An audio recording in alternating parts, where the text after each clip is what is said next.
association with the University of Kashmir, being released at this graceful function at the August hands of the Honorable Minister of One of the aims of this organization is to popularize and communicate science and technology among us in local languages, in regional and or local language.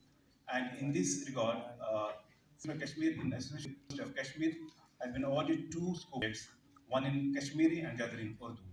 And under this project, prestigious project, which was signed, which is being run under the aegis of the MOU that was signed between the 3 organizations, University of Kashmir, Sandeep of Kashmir, and Vigyan Prasad in September last year. Events which we are doing so that your products can really reach the global scale. I wish all of you all the best again and take care advantage of these 3 days and see that you showcase well, connect well and grow well. Thank you. Jai Hind. Gentlemen, we also have a book release ceremony here. Before that, I would like to mention that Science Languages is a flagship program of the department, a long way in quenching the long-felt need of science magazines in this area. Besides these, we also will be releasing 7 is of social innovations and inclusivity. It is overwhelming to know that nearly 82,000 startups are privileged to invite over the days the Minister for Science and Technology and Earth Sciences, Dr. Jitendra Singh, to come over. जो शुरुआती दौर में जो मोदी जी ने एक बयान दिया था, उसमें यह था कि मुल्क के ऐसे हिस्से, ऐसे खित्ते जो उस कदर तरक्की ना कर पाए जिस तरह से कुछ और रियासतें कर पाई, उनको उस मकाम तक ला करके ताकि हिंदुस्तान की हर रियासत, हर खित्ता एक तरह से तरक्की कर सके और सारे के सारे हिंदुस्तान की तरक्की तभी होगी. The exact words he used were India will not be possible. इसलिए एक तो ये वजह, और दूसरी, और उसके लिए जब उन्होंने ये बात कही तो जाहिर उनके जहन में था जम्मू कश्मीर का खित्ता, नॉर्थ ईस्ट, आइलैंड टेरिटरीज, जो कहीं ना कहीं पिछली सरकारों की प्रायोरिटीज से छूट गई थी, जिनको शायद उस तरह की तवज्जो नहीं मिली जिसके वो हकदार थे.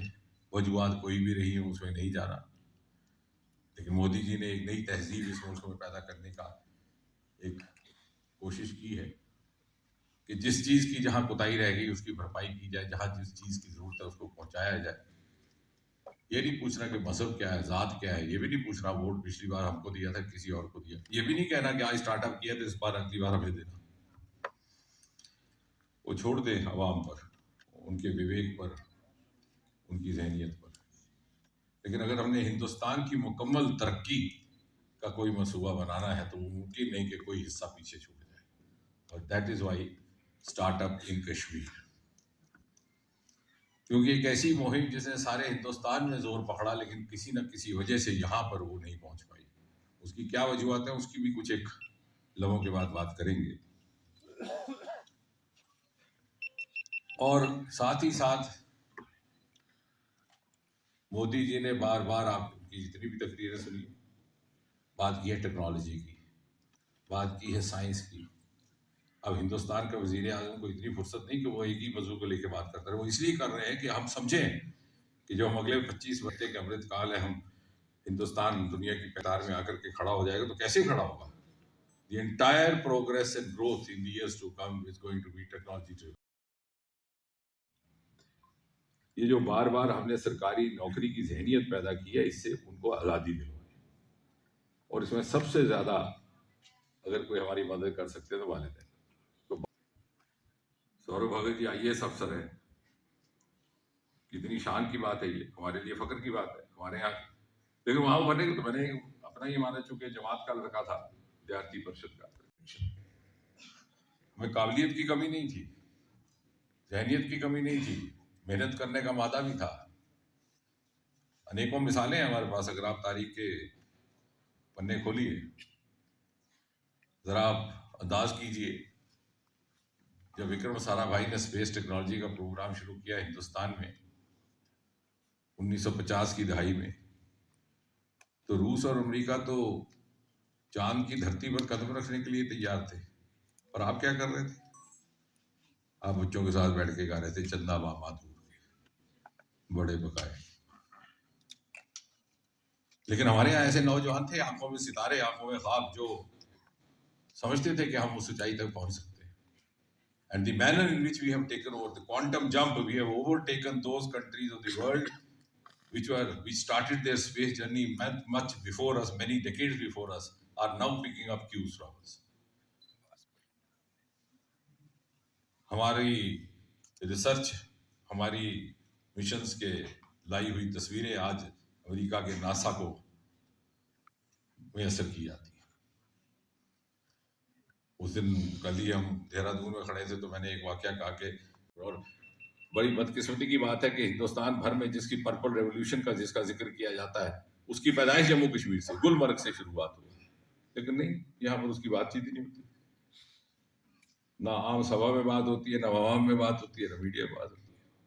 गुलमर्ग से चल करके वो लेवेंडर का कल्टीवेशन भद्रवाह पहुंचा, 5000 बच्चे उससे जुड़ गए, लाखों में खेल रहे हैं, और 2 बच्चे नर्सरी छोड़ करके आ गए बंगलौर से।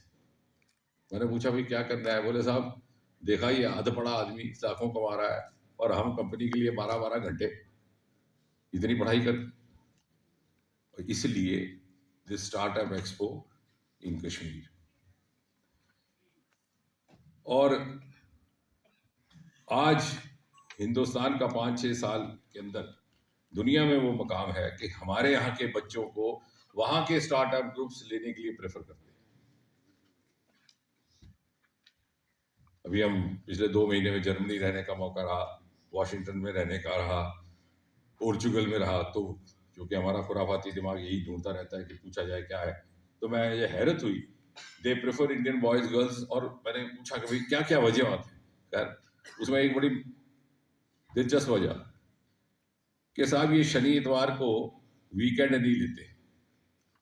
कहाँ लेना है, हमारे नसीब में वो छुट्टी मनाने का तो मिजाज ही नहीं है। मेहनत कश और जद्दोजहद से निकला हुआ हमारा मुआशरा, क्योंकि वहां पर वीकेंड के बाद, फ्राइडे के बाद कोई नजर नहीं आता मंडे तक। हमारे बच्चे काम करते हैं, ये उनमें से उनकी अनेकों खूबियों में से एक ही खूबी है। बर्लिन जैसे शहर में 12 रेस्टोरेंट इंडियन। मैंने बच्चे को पूछा कि मैं बेटे ये सस्टेन कैसे होता है, इतने हिंदुस्तानी या एशियन है क्या? बोले सर अगर उनके ऊपर चलना होता कब का बंद हो जाता है, यहाँ आकर तो अंग्रेज खाते हैं हमारा रिश्ता कबाब और छोला भटूरा। मैंने कहा तुमने तो इनका स्वाद ही बदल दिया। तैयार करना, इतने इनोवेटिव है हमारे बच्चे, लेकिन वैसे हालात भी नहीं पैदा हो रहे। और इसलिए